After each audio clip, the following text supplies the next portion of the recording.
परीक्षित ने पूछा, गुरुदेव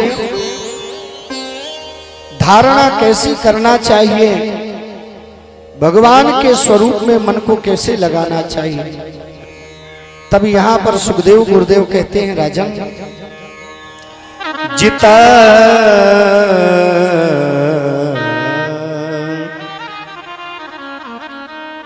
जितासनो जित श्वासो जित संगो जितेन्द्रियः स्थूले भगवतो रूपे मनः संधारये धियः। सुखदेव गुरुदेव कहते हैं, देखो राजन, सबसे पहले भगवान के पास में एक आसन में बैठने का अभ्यास करना चाहिए। आसन जित बनना चाहिए, जितासन। ऐसा नहीं कि कभी तो दोनों पैर भगवान की तरफ फैलाए दिए और कभी दोनों घुटनों को मोड़ करके ऐसे बैठे।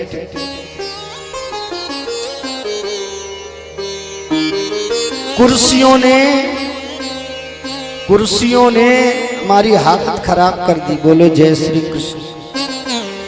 अरे साहब, कुर्सी के लिए तो बड़े बड़े नेता परेशान।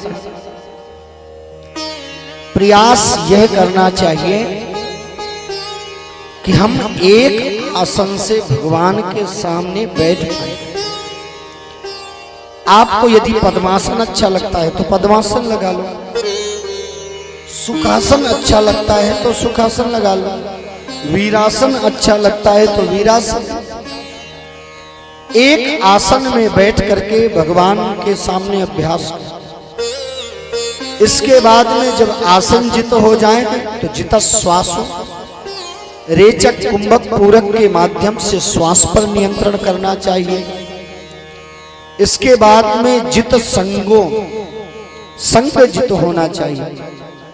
संग जित का अभिप्राय क्या है?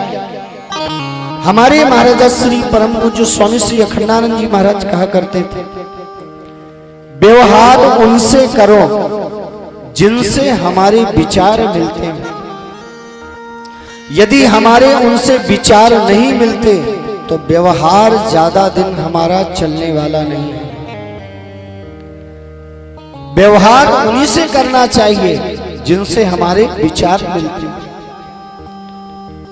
तो सबसे पहले संगजित हो जाओ। संगजित का अभिप्राय, जैसे हम सत्कर्म में लगे हुए हैं ऐसे सत्कर्म के मार्ग पर सामने वाला भी चलने वाला हो, तभी उससे व्यवहार करें। और नहीं तो व्यवहारिक दृष्टि से तो राम राम करते रहो, पर आंतरिक दृष्टि से दूरी बना लेना चाहिए। तन से व्यवहार करो, उससे मन से व्यवहार करने की आवश्यकता नहीं। इसके बाद में चौथा उपाय है जितेंद्रिया।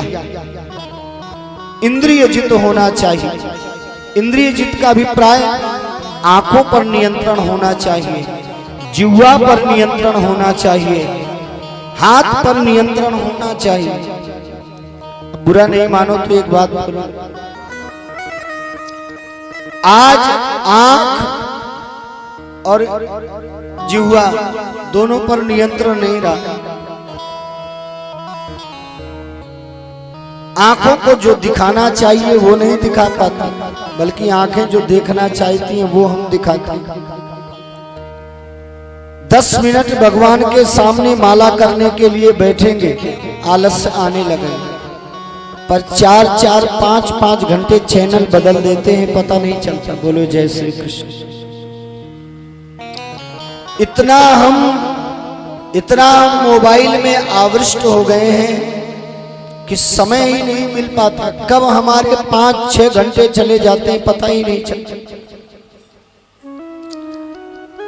इसलिए इंद्रिय जित होना चाहिए, जिह्वा पर भी नियंत्रण होना चाहिए। आज जिह्वा पर कंट्रोल नहीं रहा। सही बोलूं, आज उसी ठेले वाले के पास में सबसे ज्यादा भीड़ लगती है जो बिल्कुल नाली के किनारे खड़ा होता है। बोलो जय श्री कृष्ण। और हम गोलगप्पे खाते जाएंगे, कहते जाएंगे भैया आप बहुत टेस्टी बनाते। वो कहता है टेस्टी लगेगा क्यों नहीं, 20 साल से यही जो ठेला लगा रहा हूं। बोलो जय श्री कृष्ण। तो हमारी जिह्वा पर कंट्रोल नहीं रहा। अरे छोड़ दो जी। पहले जो पूजा पाठ करते थे उनकी पत्नियां सदाचारी होती थी, आज उनके जीवन में भी नियंत्रण नहीं रहा। हर 2-4 दिन में उनको होटल की याद आती है। ये जो जीवन है ना, यह जीवन अंत में सिर्फ दुख दे करके जाता है। जो ज्यादा सुबह से शाम तक बाहर की वस्तुएं खाता है ना, बाद में ऐसी पीड़ा से गुजरना पड़ता है कि उस समय कोई साथ नहीं दे पाता, न पैसा साथ दे पाता, न अपने स्वजन साथ दे पाते। घर में बढ़िया पत्नी भोजन बनाती है, माँ भोजन बनाती है, उनके हाथ का भोजन करना चाहिए। मैं देखो मना नहीं करता हूं।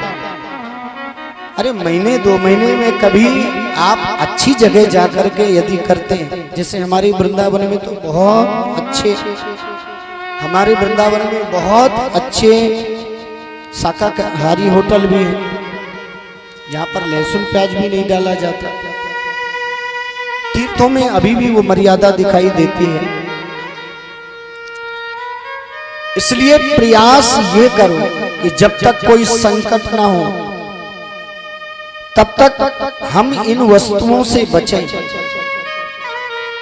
जितासनो जित श्वासो जित संगो जितेन्द्रियः स्थूले भगवतो रूपे मनः संधारये धियः।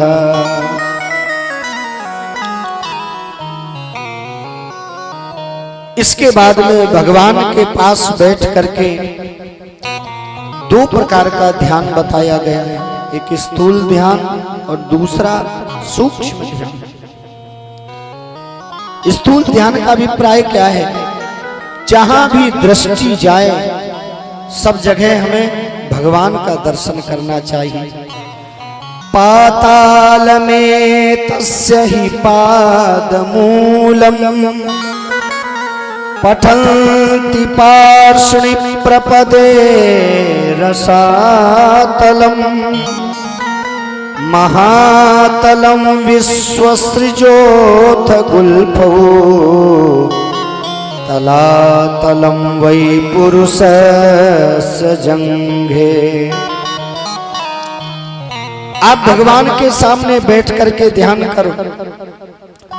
ये जो पाताल है ना, ये विराट पुरुष के तलवे हैं, और ये जो पंजे हैं ना, यही रसातल हैं। दोनों गुल्फ भगवान के महातल हैं और उनके पैर तलातल हैं। अतल वितल सुतल तलातल इत्यादि का आप बैठ करके इस प्रकार चिंतन कर सकते हैं।